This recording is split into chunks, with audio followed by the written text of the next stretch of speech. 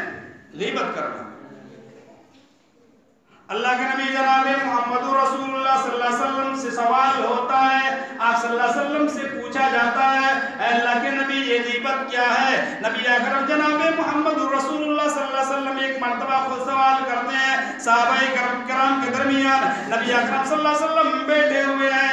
نبی اکرم جناب محمد رسول اللہ صلی اللہ علیہ وسلم اپنے اصحاب سے پوچھتے ہیں، سوال پوچھتے ہیں کہ اے میرے صحابہ ذرا بتلاؤ غیبت کیا ہے؟ نبی اکرم جناب محمد رسول اللہ صلی اللہ علیہ وسلم کے صحابہ کو جب کوئی بات معلوم نہیں ہوا کرتی تھی تو فوراً اللہ کی طرف لوٹا دیا کرتے تھے، رسول کی طرف لوٹا دیا کرتے تھے. نبی اکرم جناب محمد رسول اللہ صلی اللہ علیہ وسلم سوال کرتے ہیں کہ میرے صحابہ غیبت کیا ہے؟ نبی اکرم جناب محمد رسول اللہ صلی اللہ علیہ وسلم کے صحابہ کہتے ہیں اللہ اس کا رسول بہتر جانتے ہیں. نبی اکرم جناب محمد رسول اللہ صلی اللہ علیہ وسلم خود بتاتے ہیں کہ غیبت کیا ہے؟ غیبت یہ ہے کہ اپنے بھائی کا ذکر کرنا، اپنے بھائی کی برائی کو بیان کرنا کسی غیر کے سامنے جب وہ موجود نہ ہو. نبی اکرم جناب محمد رسول اللہ صلی اللہ علیہ وسلم کے صحابہ کہتے ہیں اے اللہ کے رسول جس بات کا ہم ذکر کر رہے ہیں، جس بات کو ہم بیان کر رہے ہیں، اگر میری بھائی میں موجود ہو تب کیا ہوگا؟ نبی اکرم جناب محمد رسول اللہ صلی اللہ علیہ وسلم فرماتے ہیں کہ اگر تمہارے اندر تم جو ذکر کر رہے ہو اگر تمہارے بھائی کے اندر پایا جاتا ہے تو تم نے اس کی غیبت کی، اور اگر نہیں پایا جاتا ہے تو بہتان تم نے باندھا ہے، بہتان باندھا ہے. اور بہتان کی سزا جانتے ہیں؟ بہتان باندھا ہے. آئیے غیبت کی سزا بھی دیکھ لیتے ہیں. کسی کی برائی بیان کرنا عام ہوتا جا رہا ہے، سزا دیکھیے. اللہ تبارک و تعالیٰ کہتا ہے وَلَا يَغْتَبْ بَعْضُكُمْ بَعْضًا، اے لوگو تم میں سے بعض کی غیبت نہ کرے، ایک دوسرے کی غیبت نہ کرے، ایک دوسرے کی برائی کو بیان نہ کرے. أَيُحِبُّ أَحَدُكُمْ أَن يَأْكُلَ لَحْمَ أَخِيهِ، کیا تم میں سے کوئی شخص یہ پسند کرتا ہے کہ اپنے مرے ہوئے بھائی کا گوشت کھاؤ؟ اپنے مرے ہوئے بھائی کا گوشت کھاؤ. کیا تم میں سے کوئی شخص یہ پسند کرتا ہے؟ بالکل ہرگز کوئی پسند نہیں کرے گا. مرے ہوئے بھائی کا گوشت تو چھوڑ دیجئے، اگر مرا ہوا جانور، وہ بھی جانور جو حلال ہے، اللہ نے حلال کیا ہے، یہ گائے جو حلال ہے، یہ بھینس جو حلال ہے، یہ بکری جو حلال ہے، اللہ نے حلال کیا ہے. اگر وہ مری ہوئی بکری ہے، مرا ہوا گائے ہے تو آدمی کھانا پسند نہیں کرتا ہے، بلکہ اس مرے ہوئے جانور کو لے جا کر کے یا تو مٹی میں دفن کر دیتا ہے یا پھر ایسے لوگوں کے حوالے کرتا ہے جو مرے ہوئے جانور کو کھاتا ہے. میرے بھائیو ہم مرے ہوئے جانور کو، وہ بھی جو حلال ہے، ہم کھانا پسند نہیں کرتے ہیں. تو بتائیے کہ مرے ہوئے بھائی کا گوشت ہم کھانا کیسے پسند کریں گے؟ کھانا پڑے گا، اللہ کھلائے گا، اللہ کھلائے گا.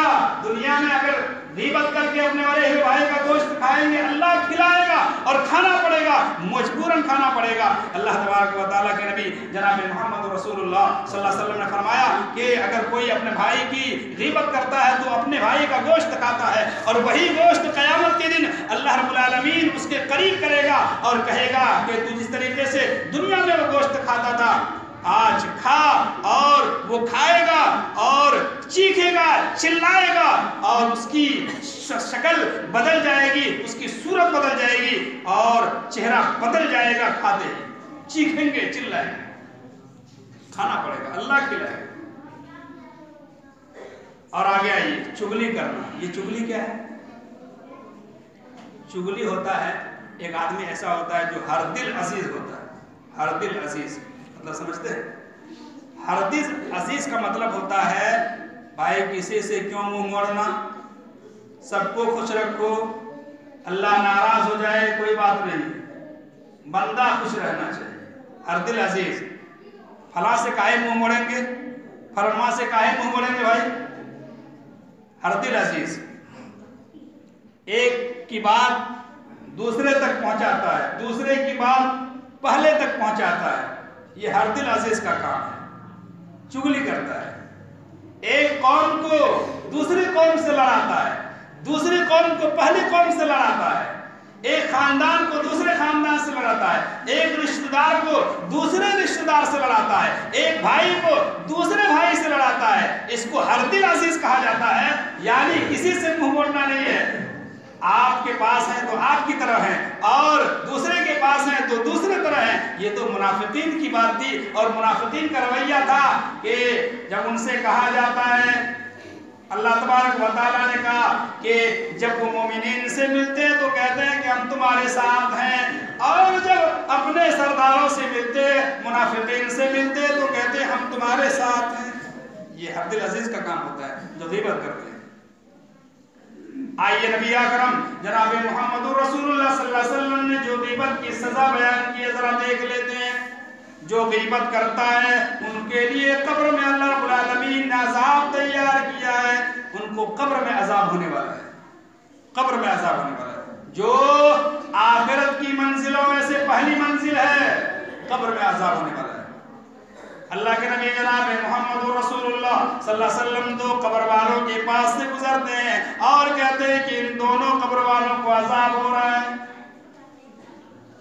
نبی اکرم جناب محمد رسول اللہ صلی اللہ علیہ وسلم کہتے ہیں کہ ان دونوں قبر والوں کو عذاب ہو رہا ہے اور کسی بڑے گناہ کی وجہ سے عذاب نہیں ہو رہا ہے۔ ان میں سے ایک تو چغلی کیا کرتا تھا، ایک بھائی کی بات دوسرے تک پہنچایا کرتا تھا اور دوسرے کی بات پہلے تک پہنچایا کرتا تھا، اور دوسرا پیشاب کی چھینٹوں سے نہیں بچا کرتا تھا، جس کی وجہ سے ان کو قبر میں عذاب دیا جا رہا ہے۔ اور اگر کوئی غیبت کرتا ہے، چغلی خاص طور سے کرتا ہے اور یہ جانتا ہے کہ گناہ ہے پھر بھی کرتا ہے، تو ایسے آدمی کے اوپر اللہ رب العالمین جنت کو حرام کر دیتا ہے، اور ایسا آدمی جہنم میں جائے گا اور کبھی بھی نہیں نکلے گا، کبھی بھی نہیں نکلے گا۔ یہ امام نووی کا فتویٰ ہے۔ اللہ کے نبی جناب محمد رسول اللہ صلی اللہ علیہ وسلم نے فرمایا لا يدخل الجنت قطات، قطات یعنی چغل خور جنت میں نہیں جائے گا، اور اگر کوئی گناہ سمجھ کر کے یہ گناہ ہے حلال سمجھ کر کے اگر کرتا ہے تو ایسا آدمی جنت میں کبھی نہیں جائے گا اور جہنم میں ہمیشہ رہے گا۔ تو چغلی کرنا اتنا عام ہو گیا ہے کہ اس کو گناہ بھی نہیں سمجھا جاتا۔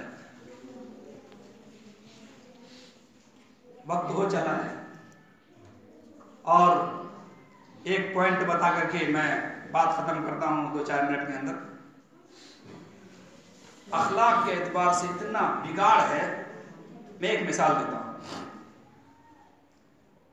پان گٹکا تو کھانا عام ہے، کھاتے ہی ہیں، صورتی والا پان ہو، میٹھا پان ہو، زردہ پان ہو جو بولا جاتا ہے۔ گٹکا کھانا تو وہ اسٹائل بھی ہے کھانے کا، ڈائریکٹ پھاڑ کر کے ایسے ڈالنا، اور سگریٹ پینے کا بھی ایک اسٹائل ہے، ایسے کر کے پھونک مارنا، اسٹائل ہے۔